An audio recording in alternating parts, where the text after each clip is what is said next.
مال ڈال لیا اور کرتا پاجامہ پہن لیا تو پھر ہم سچے مسلمان ہو گئے۔ یہ ظاہری حالت مسلمانوں کی نہیں، ظاہری پہ حق نہیں کرتا نظر، لیک ہر ایک قلب سے ہے باخبر، ہر ایک دل سے باخبر ہے۔ آؤ مسلمانوں ذرا سی جھلک دیکھیں، ذرا سی جھلک دیکھیں کہ سرکار مصطفیٰ صلی اللہ تعالی وسلم کی تعلیمات کیا ہیں۔ سرکار کی تعلیمات، اللہ اور اس کے رسول کا فرمان کیا ہے؟ برائی کی بات نہیں بلکہ برائی کو ختم کرنے کا حکم ہے، برائی کو ختم کرنے کا حکم ہے۔ مسلمانوں کیا سرکار مصطفیٰ صلی اللہ تعالی علیہ وسلم مسجد نبوی میں بیٹھے ہوئے تھے، صحابہ کرام کا مجمع ہے، ایک شخص آتے ہیں دروازے سے، ایک شخص آئے اور آ کر کے ادب سے عرض کرنے لگے، اے اللہ کے رسول میں بڑا پریشان ہوں، کئی دن سے میرا بچہ مل نہیں رہا ہے، گم ہو گیا، میرا بچہ گم ہو گیا ہے، آپ دعا فرما دو کہ میرا بچہ مل جائے، میرے دل کو بڑی بے قراری ہے۔ سرکار مصطفیٰ صلی اللہ تعالی وسلم اپنے رحمت والے ہاتھ ابھی اٹھاتے کہ ایک شخص اسی مجمع میں سے کھڑے ہو گئے، ایک صحابی کھڑے ہو گئے اور ارشاد عرض کرنے لگے، اے اللہ کے رسول میں نے ایک لڑکے کو بچوں میں کھیلتے ہوئے فلاں باغ میں دیکھا ہے، فلاں باغ میں دیکھا ہے، اور بچے بتا رہے تھے کہ یہ جو ہے کھویا ہوا ہے، اس کے ماں باپ جو ہے اسے تلاش کرتے ہوئے اگر آئیں تو بتا دینا۔ تو جب اس کا پتہ چل گیا بچے کا تو وہ اور زیادہ بے قرار ہو گیا اور وہ ایک دم سے اس مجمع میں سے تیز قدموں سے چلا۔ سرکار مصطفیٰ صلی اللہ تعالی وسلم نے جب اس کی بے قراری دیکھی، ارشاد فرمایا بات سنو، ذرا واپس پلٹ کے آؤ، بات سنو۔ وہ واپس پلٹ کے آیا تو سرکار نے ارشاد فرمایا کہ تمہاری بے قراری کو میں دیکھ رہا ہوں، کئی دن سے بچہ ملا نہیں ہے، دیکھا نہیں ہے، تم بے قرار ہو بچے کی محبت میں، جب تمہارا بچہ وہاں مل جائے تو دور سے تم آواز بیٹا کہہ کر نہ پکارنا،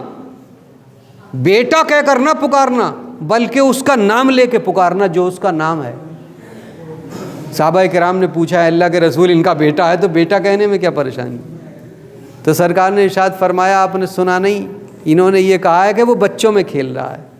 بچوں میں کھیل رہا ہے۔ جب یہ پیار سے، کیونکہ ان کے دل میں اولاد کی محبت جاگی ہوئی ہے، بے قراری ہے، جب اس بے قراری کے عالم میں بیٹا بیٹا کہہ کر کے پکاریں گے تو ان میں کوئی یتیم بھی ہو سکتا ہے، کوئی یتیم بھی ہو سکتا ہے، اس کے دل میں بے قراری، باپ کی محبت جاگ اٹھے گی کہ میرے بھی باپ ہوتے تو مجھے بھی بیٹا کہتے، بیٹا کہتے، اس کے دل کو تکلیف پہنچے گی۔ ذرا سمجھیے مسلمانوں اسلام کی تعلیم کیا ہے۔ سرکار نے ارشاد فرمایا کہ کسی یتیم کے سامنے اپنے بیٹے کو بیٹا کہہ کر کے نہ پکارو، نام لے کر پکارو کہ اس کے دل کو تکلیف ہوگی۔ کسی بیوہ عورت کے سامنے اپنی بیوی سے محبت کی باتیں نہ کرو کہ اس کے دل کو تکلیف ہوگی۔ کسی غریب کے سامنے اپنی دولت کی نمائش نہ کرو کہ اس کے دل کو تکلیف ہوگی۔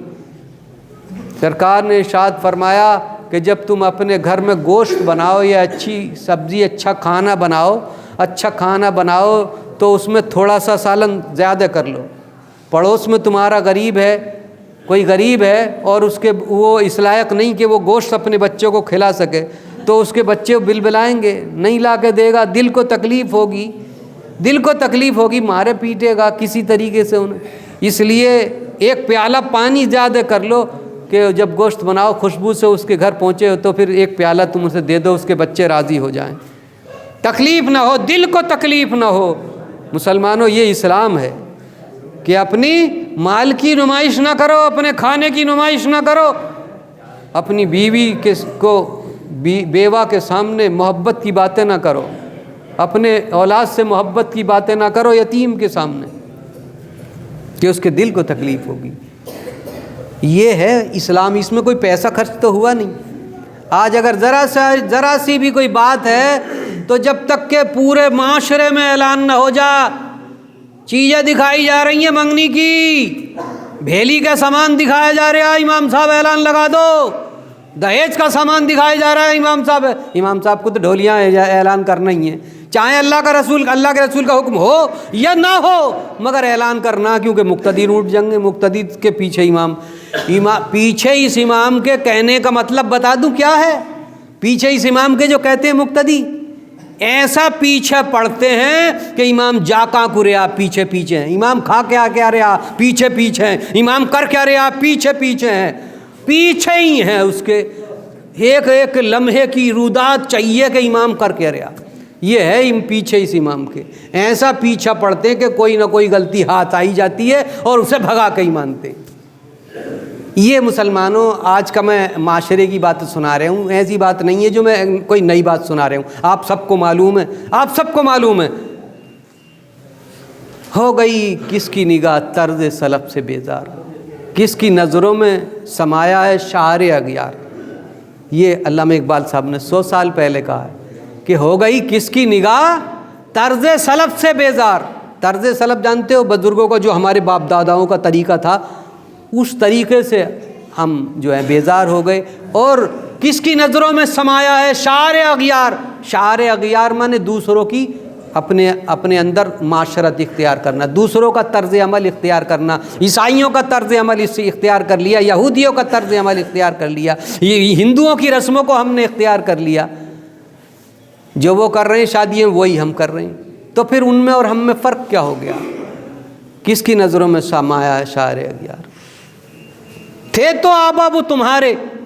باپ داد ان کی اولادی ہو، تھے تو آبا وہ تمہارے، مگر تم کیا ہو ہاتھ پر ہاتھ رکھے منتظر فردا ہو، یوں ہاتھ پہ ہاتھ رکھے کہ کل کو اچھا ہوگا، کل کو بہتر ہوگا، کل کو اچھا ہوگا، کل کو، ایسا نہیں ہے۔ آج لے ان کی پناہ آج مدد مانگ ان سے، کل نہ مانیں گے قیامت میں اگر مان گیا۔ اگر آج زندگی یوں ہی گزر گئی، نہیں یوں ہی گزر گئی، تو پھر سمجھ لو قبر میں جا کے بھی ہا لا ادری سے کام نہیں چلے گا، اور جب کہ پوچھا جائے گا پورا کا پورا چٹھا جو منکر نکیر لکھ رہے ہیں نامہ اعمال کا، وہ تمہارے ہاتھ میں ہوگا، اس میں سے انکار نہیں کر سکتے، کچھ بھی اس میں سے انکار نہیں کر سکتے، نہ جھوٹ بولنے کا انکار کر سکتے ہو، نہ شراب کا انکار کر سکتے ہو، نہ جوئے کا انکار کر سکتے ہو، نہ سٹے کا انکار کر سکتے ہو کہ چھکے پہ فلاں کے،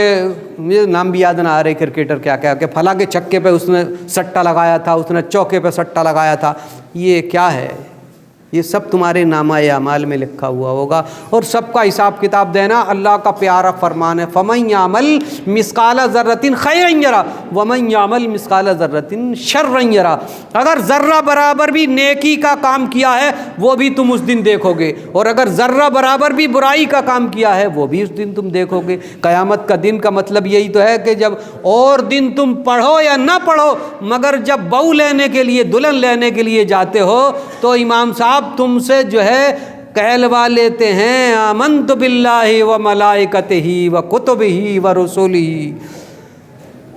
والیوم الآخر، آخرت کے دن پر میں ایمان لایا، والقدر خیرہ و شرہ من اللہ تعالی، اچھی بری تقدیر اللہ کی جانب سے، اور موت کے بعد دوبارہ اٹھنے پر یہ تم اقرار کرتے ہو۔ اس دن تو اقرار کرنا ہی پڑے گا کیونکہ بہو چاہیے نا،